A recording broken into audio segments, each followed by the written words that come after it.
¿verdad? Después de tantas situaciones de ciencia ficción que ha habido en los últimos años, una de las, nos alegra mucho que por fin el drama esté regresando, que para los críticos del cine es la verdadera actuación en ese sentido real del cine. Hay muchas formas de análisis de esta película. Ha sido muy esperada desde incluso de los diferentes cortos que habían previamente a su presentación oficial. Ha tenido muchas críticas, obviamente para bien. Es una película que ha sido muy bien aceptada por la población. No sé qué elementos ha tenido que muchas personas se han identificado precisamente con el personaje. Se genera en un tema, y lo curioso de esta película es que no hay un héroe, bien lo comentaban. O sea, las diferentes películas de dinámicas de antagónicos es héroe y antihéroe, ¿verdad? Mientras que aquí no se presenta un héroe como tal, y sobre eso se va generando tantas condiciones. Esto es un tema así muy general. Lo otro es tantos los elementos que se van a proveer, algunas escenas que son determinantes en la película, ¿verdad? La primera, obviamente, es la relación con la madre. Es una de las situaciones que se ha manejado alrededor de la película, la relación con la madre, y muchas películas alrededor históricas, siempre en el contexto ganador de Oscar, ha tenido ese principio de mucho contenido psicológico, ¿verdad? Esta Psicosis, Taxi Driver, y todas estas dinámicas que han sido, pues se lo recomendamos. Las películas grabadas que frecuentemente tienen mucho elemento psicológico y mucho fundamento existencial, humanismo existencial. Hay escenas importantes. La primera, pues como ustedes sabrán, ya mencioné la relación con la madre, pero hay otra donde él se va al hospital donde estuvo la mamá y todo lo que generó cuando descubrió el expediente y todo lo que generó. Esa fue una escena muy bien trabajada, pero hay un principio psicológico, ¿verdad?, que hemos manejado ya en diferentes presentaciones, donde es toda experiencia infantil dolorosa aparentemente olvidada, ¿verdad? Eso es una situación que se maneja. Una experiencia dolorosa infantil aparentemente olvidada siempre está en el inconsciente. Es un principio, una premisa. Y el trauma, aquí los maestros expertos no dejan mentir, el trauma es cuando el niño, en este caso, no tiene la capacidad de expresar esa experiencia infantil. Entonces automáticamente se generan todo el tema prácticamente psicopatológico, ¿no? Y la risa precisamente era eso. La madre le dice que siempre tiene que ser feliz a pesar de todo lo que ha sucedido en su infancia. Y de ahí automáticamente se genera la risa como un acto reflejo, específicamente, que él no puede controlar, y se activa específicamente cuando su yo está expuesto. No lo puede manejar las dinámicas sociales o diferentes presiones que hay alrededor. Se activa la risa, ya sea de alegría, ya sea de temor. La risa se activa, ¿verdad? Entonces se expone el yo y la risa se activa automáticamente como un mecanismo de poder trabajarlo y adaptarse a la realidad. Y otra, pues obviamente es la clásica que ahora es viral, las escaleras, ¿verdad? Pero sucede algo bien interesante.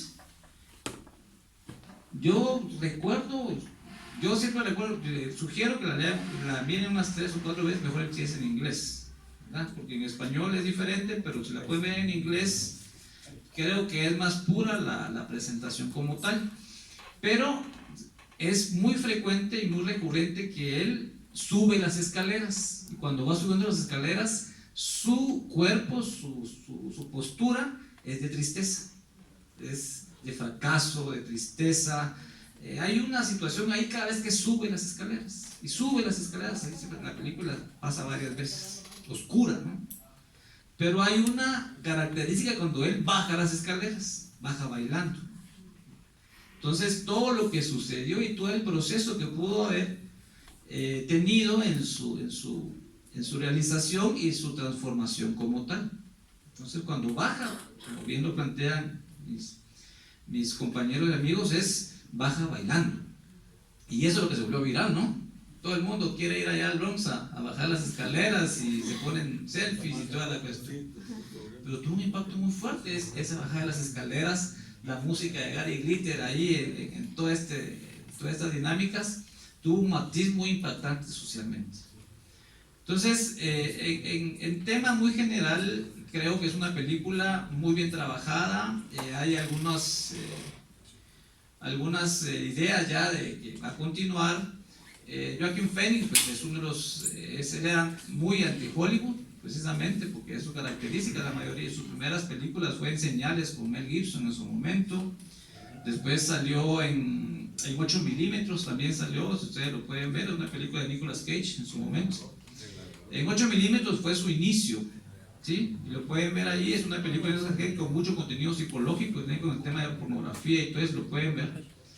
Sale su primer escena, y ahí sale en diferentes señales, y ahí pues obviamente salta con Gladiador ya más a la fama, ya es diferentes películas. Se alejó, él tuvo el asesinato de su hermano en un restaurante, precisamente a Johnny Depp, allá en Estados Unidos, y ahí se generó, se alejó totalmente de todo eso de Hollywood, y el productor quería que él hiciera la película, porque fue muy amigo del último Guasón, que salió en el Batman, el Caballero de la Noche, ¿verdad? E incluso, según cuentan, en la última escena, cuando está en el carro y lo levantan y sale con sangre, la escena original era que con un vidrio él se rasgaba la risa. Esa era la escena original. Sin embargo, él, por respeto a su amigo antecesor, que el Guasón, que fue el que más impacto tuvo como ganador de Oscar post-morte, quiso respetar el personaje y una vez se puso el tema con sangre, la risa. Fueron como detalles de la película que pues obviamente esperamos que la vuelvan a ver y que tiene un contenido psicológico increíblemente.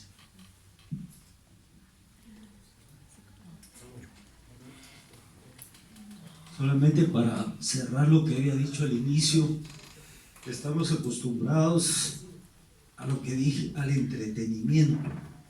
Incluso el terapeuta cree que tiene que entretener al paciente, hacer técnicas para hacerlo feliz, para que salga feliz de la terapia. Hoy tuve una paciente en su segunda sesión, estudiante de la escuela. Su supervisora le dijo: mire, pero yo la veo un poco más ansiosa, como que la terapia no le cayó bien. O sea, como que esperaba que fuera la terapia y regresara sonriente y no pasó nada y los problemas van a desaparecer.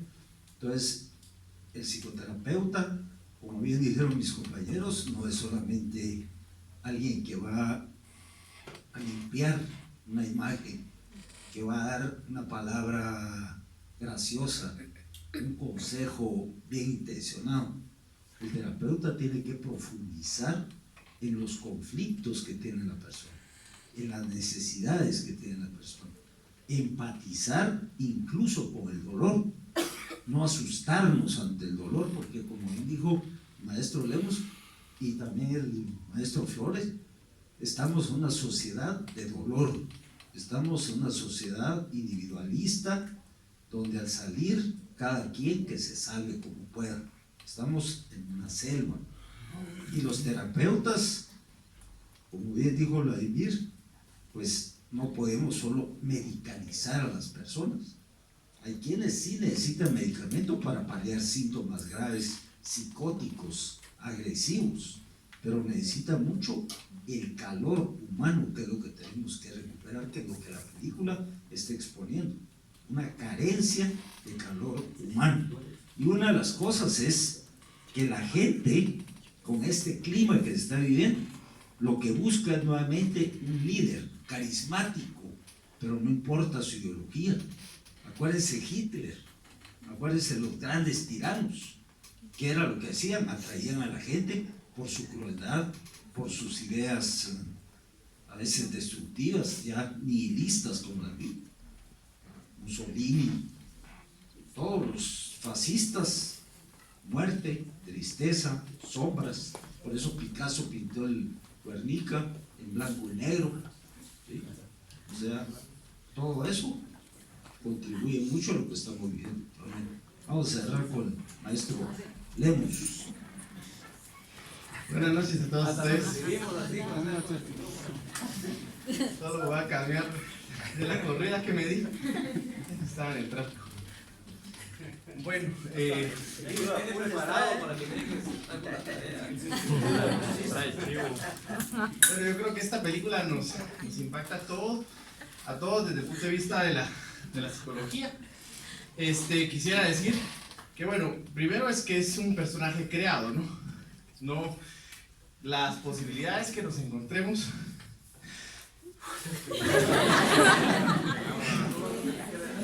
Las posibilidades de que nos encontremos en la vida real alguien como el Guasón son muy pocas, ¿ya?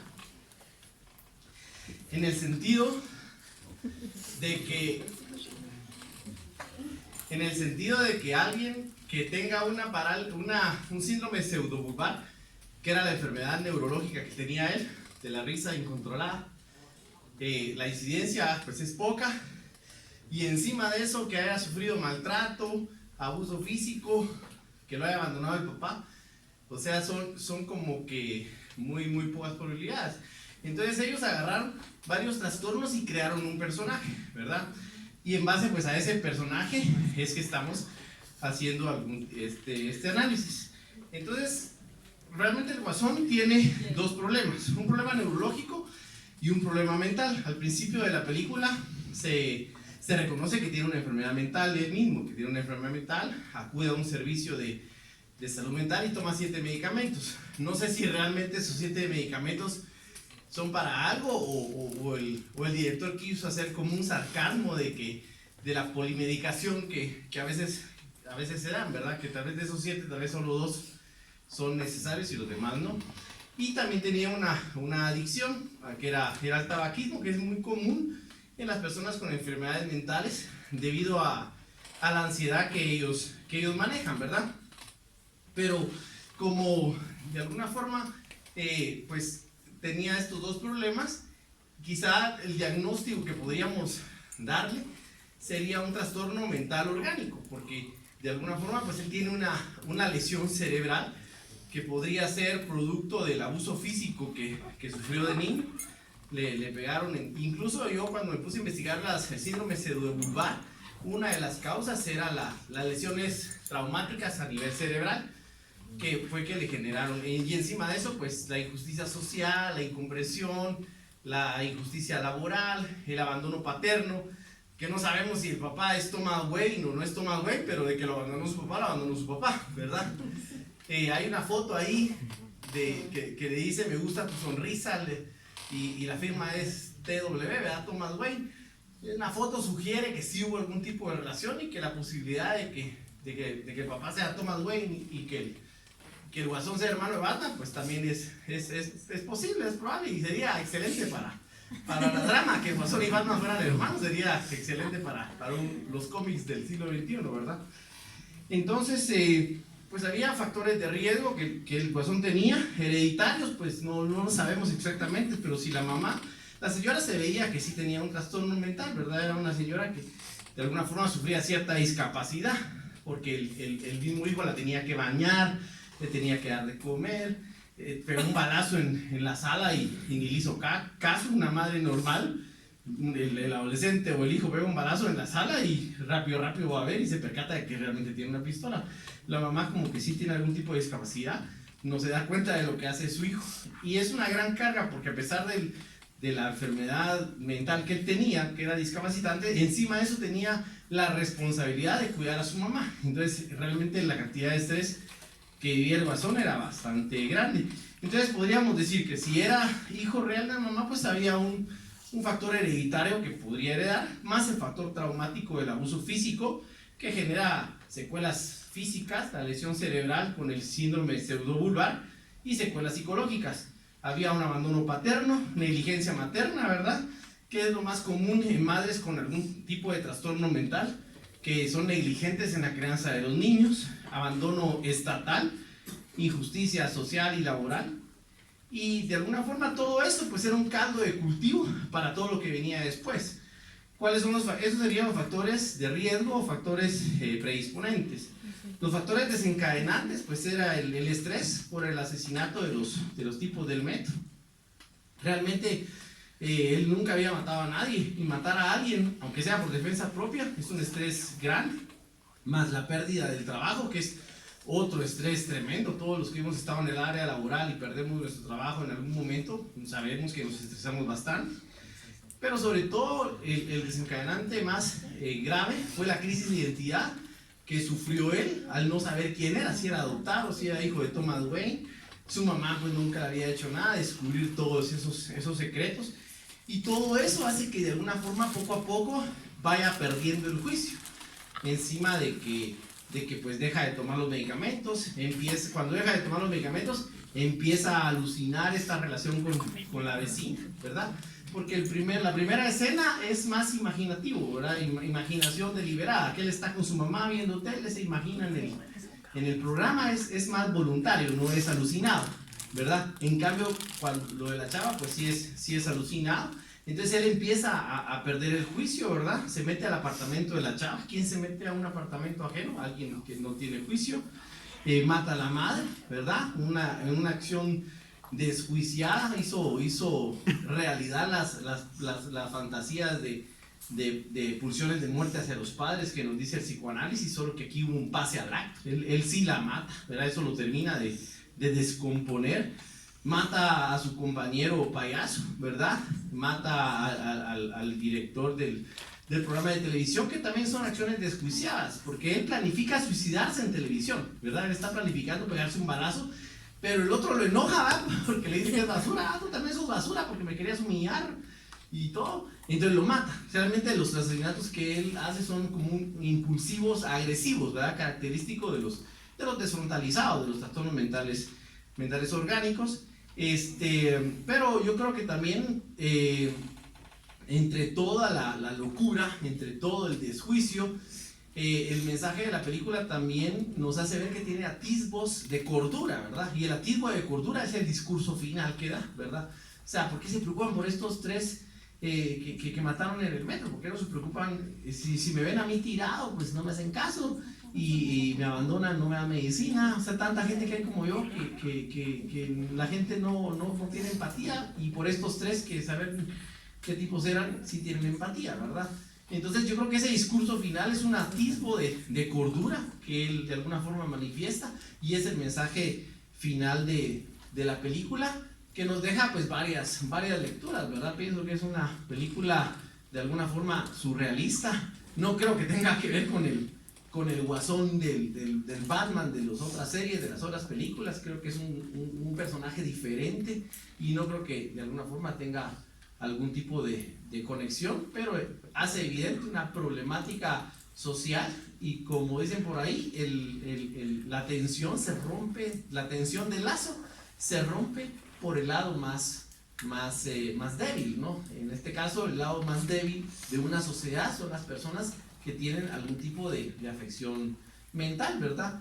Y bueno, pues ahí podemos ver la historia de cualquier marero, cualquier disocial, que de alguna forma las adversidades de la vida lo van maltratando hasta que explota. No podemos decir que no tiene sus rasgos antisociales también, ¿verdad? Porque él pudo haber demandado al director del programa por haberlo difamado, pudo haber acusado al compañero del payaso por darle la pistola. O sea, él pudo tomar acciones legales contra la gente que le hizo daño, pero no, escogió asesinarlos. Entonces también es un acto sociopático, ¿no? Entonces, en el eje 1A se podría decir un trastorno mental orgánico con síntomas psicóticos. En el eje 1B, un trastorno de personalidad antisocial, ¿verdad? Con rasgos histriónicos.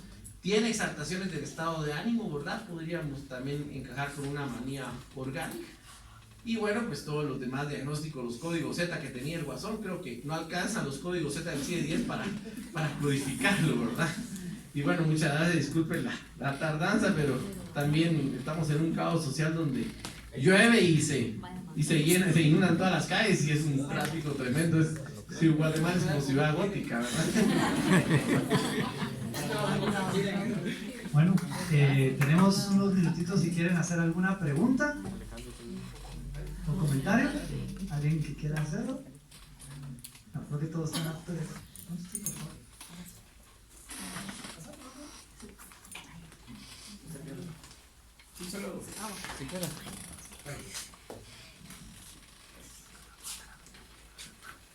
Bueno, gracias a los maestros excelente explicación. Creo que aquí, desde un enfoque desde la psicología del arte, el arte, cuando una obra la ves y te interpela, es una obra de arte, desde la fenomenología. Tiene sustancia, tiene intención y tiene técnica. Entonces cumple lo que una obra de arte merece, ¿no? Ahora, para mí lo más interesante y lo que hay que tener cuidado es que hay movimientos sociales ahorita en Chile, en toda Sudamérica, en Europa, que se están dando, ¿sí? Yo parto de la concepción de la psicología social, que somos permeados por la cultura y por la sociedad. Somos una especie que no termina nuestra situación biológica como las demás, que ya sale caminando. No, tenemos un simbolismo, tenemos que aprender a caminar y la cultura nos va permeando. En esta situación postmoderna individual no hay cultura que nos permee. ¿Por qué? Porque todos somos solos, ¿sí? No hay religión que nos absorba, no hay mitos y no hay poesía. Nos queda la ciencia, pero la ciencia es muy fría. Dice Miguel de Unamuno que cuando la ciencia rompa todas las barreras y llegue a resolver todos los problemas actuales, volverá el mito y volverá la poesía. Pero ahora, el discurso final que dice el Guasón es a mí lo que más me preocupa de la película. Porque lo están haciendo ver como lo que se requiere, como que la sociedad quiere, como alguien que lo dice un loco. Y no es un loco. Las sociedades enteras del mundo están exigiendo algo que es real. ¿Por qué hacen ver una destrucción de una sociedad, unas manifestaciones de destrucción de propiedad privada como malas? ¿Sí? ¿Sí? No, es que el sentido es que te lo hacen ver como locura. Claro, la propiedad privada en este momento del mundo vale más que la vida. Y eso lo dice el Guasón. Para ti, si a mí me matan, para ti, si nos matan a todos, no les interesa un pepino, me pasan encima. Pero si matan a alguien, de Thomas Wayne, por ejemplo, sí va a ser noticia, ¿sí? Por ejemplo, en el caso de Guatemala, murieron 3 soldados, seres humanos de clase baja. Somos 54% de clase baja, pobre aquí en Guatemala, ¿sí? ¿Qué pasó? Un salto. Pero mueren, ¿cuántos morimos en hospitales? ¿Cuántos mueren? ¿Cuántos niños mueren por falta de oxígeno en hospitales? Eso no se dice. Entonces, cuidado con ese discurso muy fino de la película al decir, la locura hace destrucción, la locura exige cosas que no tienen que ver. No, es la propia razón, ¿sí? Es lo único que quería decir. Muchas gracias.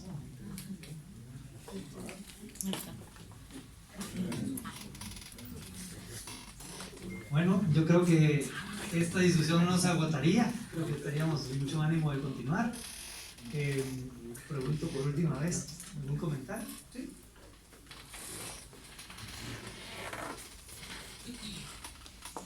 Buenas noches, yo agradezco todos los aportes que hicieron los licenciados y los doctores esta noche, ¿verdad?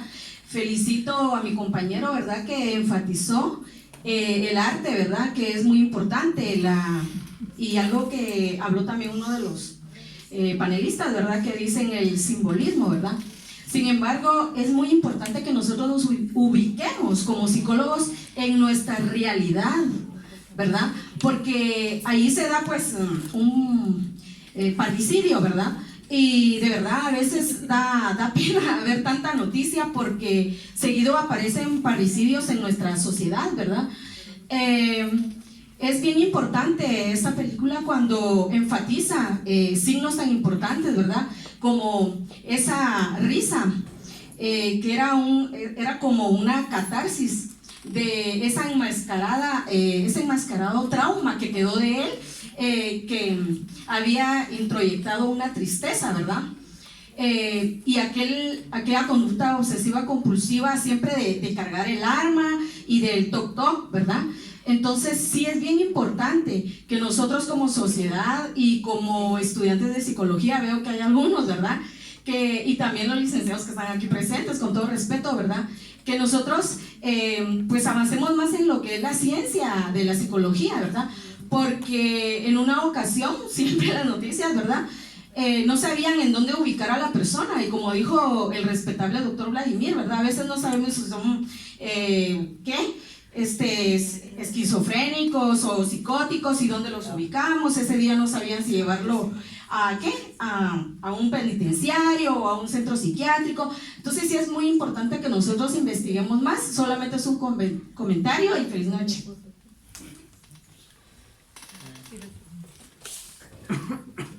Sí, claro. Buenas noches. Pues agradecerles por su participación y quisiera hacerles una consulta.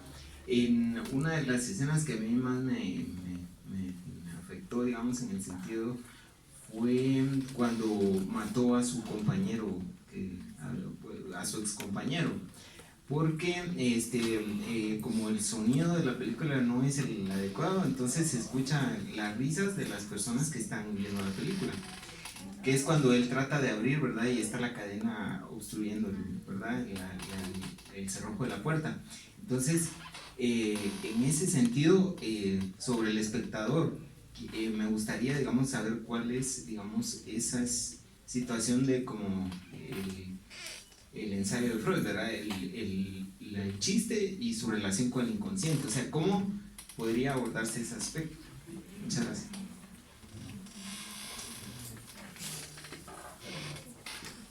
Fíjense que en principio yo diría que pueden haber múltiples interpretaciones. Y es que estuve recién en un foro con otro grupo de colegas y una de las compañeras que me acompañaba en la mesa decía algo que creo que es real.